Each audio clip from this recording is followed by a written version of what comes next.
শুরু করছি উপন্যাস আমার শেষ ভালোবাসা তুমি। লেখনীতে কেয়া শর্মা, গল্প পাঠে আমি মনিরা খাতুন। বিকেল হতে না হতে ভাইয়া এসে দরজা ধাক্কাতে শুরু করলেন।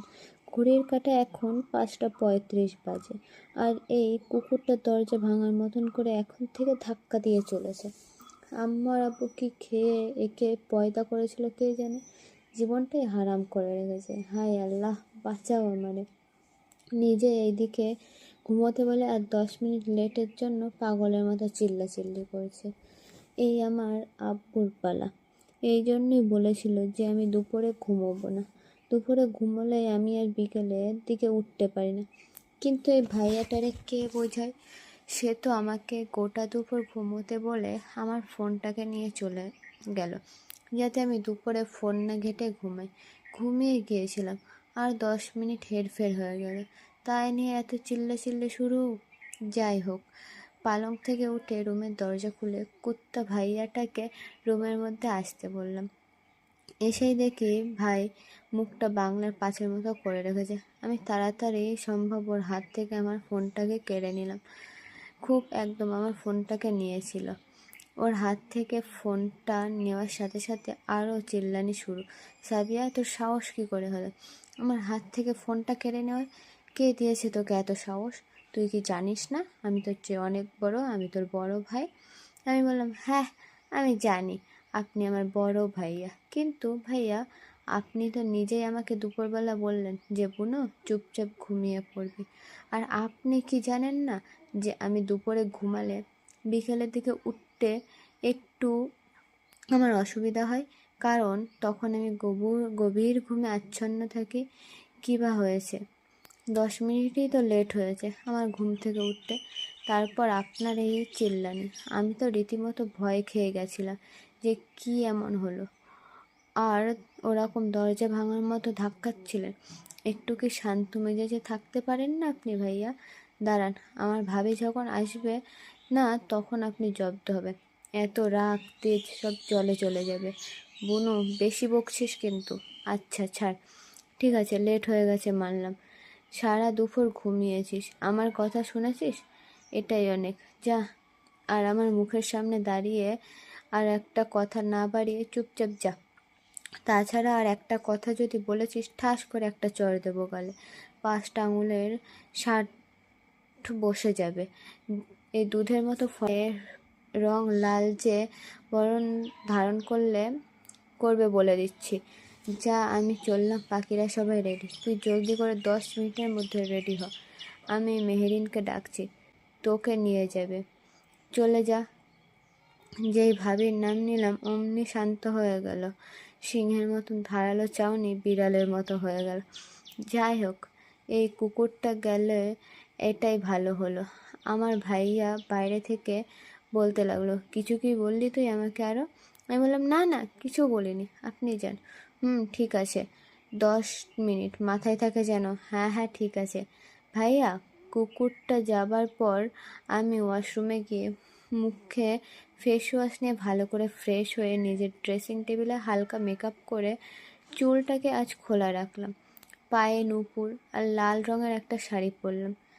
আজকে শাড়ি পরি না, কিন্তু আজকে পরলাম কারণ আমার মনটা বলছে ভাইয়া যেহেতু সবাইকে ঘুরতে নিয়ে যাচ্ছে, তো ওইখানে সাবির ভাইয়া থাকবে।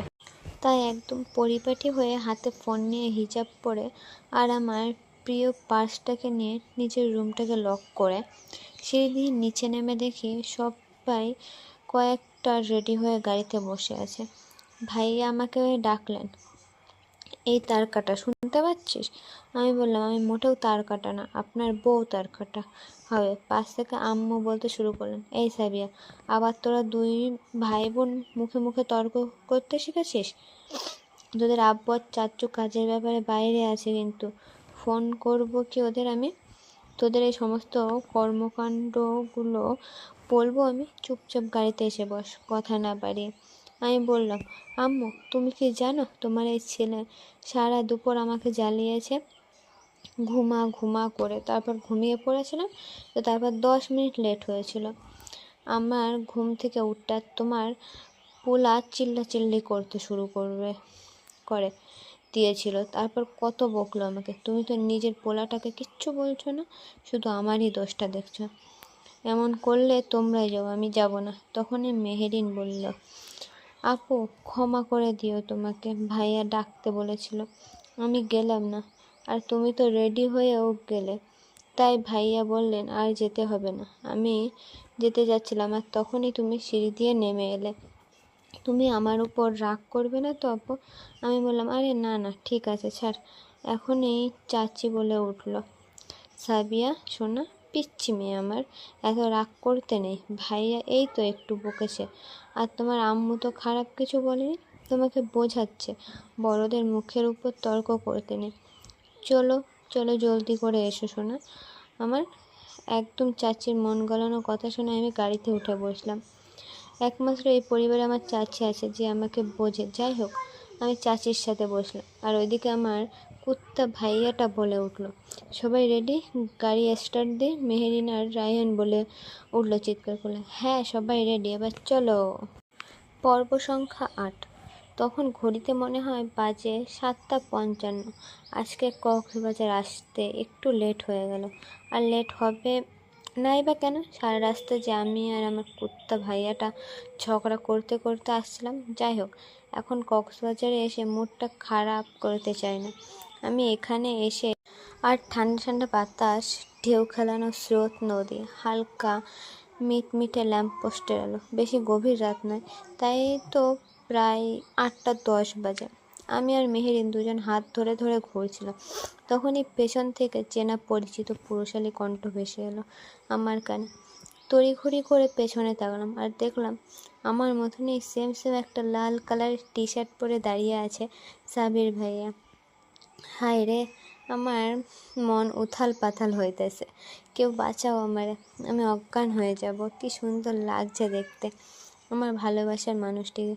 কিন্তু এক মিনিট, আমি যে লাল কালারের শাড়ি পরেছি সেটা সাবির ভাইয়া কী করে জানলেন? আমার মতন একদম সেম সেম লাল কালারের টি শার্ট পরে এসেছেন। কিছু তো ব্যাপার আছে। সেদিন ওনার বন্ধু আমাকে ভাবিয়ে বলল, তারপর উনি আমার ভাইয়াকে কল করে বললেন আমি ঠিকঠাকভাবে বাসায় পৌঁছেছে কি না।